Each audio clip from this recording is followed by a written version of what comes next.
SP ఆయన ఉంది కదా కానీ ఏదన్నా లోపల ఉంటే అందరితో కలిసిపోవాలి ఆయన ఏదో బయట ఫోన్ చేసి సరే ఫోన్ వచ్చి కాబట్టి ఆయన కొంచెం నా మర్యాద వాళ్ళకు తెలిసేదేమో మంచిగా నాతో మర్యాద తీసుకోకపోతే వాళ్ళు బేమర్యాద అదే మీరు అదే ఎవడే సంసారి చెప్పండి, ఎవడో సంసారి చెప్పండి, ఎవడో సుధకు చెప్పండి. ఎలా దాదాపు కోట్ల రూపాయలు ఖర్చు పెట్టి గెలిచాను. ఇక నా ముందే కట్టుకొని రేపు ఎన్నికల కోసం పెట్టుకుంటాను. నేను బయటకు వెళ్తే రోజు ₹1,00,000 కట్టాను. మళ్ళీ ఇంటికి వచ్చాక డిగ్రీ ఫుడ్ అయిపోయింది.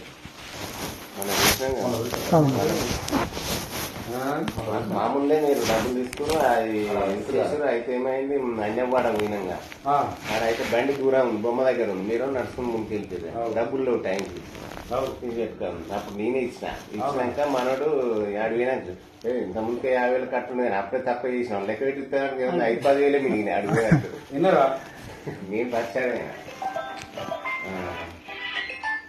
గట్టే ఉండదు పరిస్థితి. ఇట్లా ఈ చిల్లర వచ్చి ఈ బర్కది కూడా ఉండేది నాకు ఎరకది.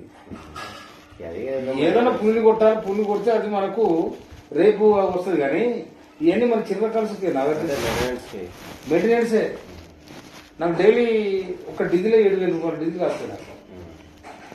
నాకు వచ్చే జీతం కూడా నేను లెక్క చూసినా అయిపోయింది.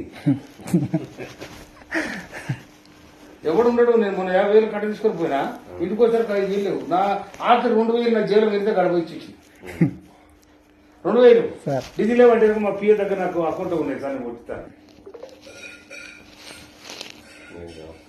మాట సిఐ గారు కనిపెట్టంటే సరిపోతుంది.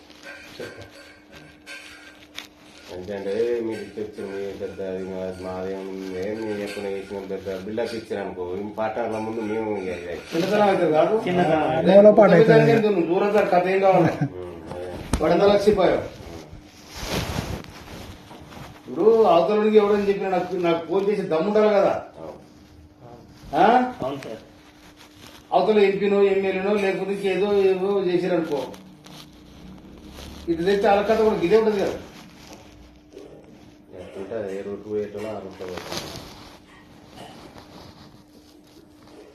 ఇప్పుడు నేను అతను పోయినసారి మీరు 15 లీటర్లు చేసిన నేను గట్టిగా చేయమని చెప్పాను.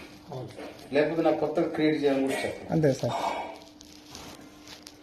కొత్తగా నాకు చేయమని చెప్పలేదు.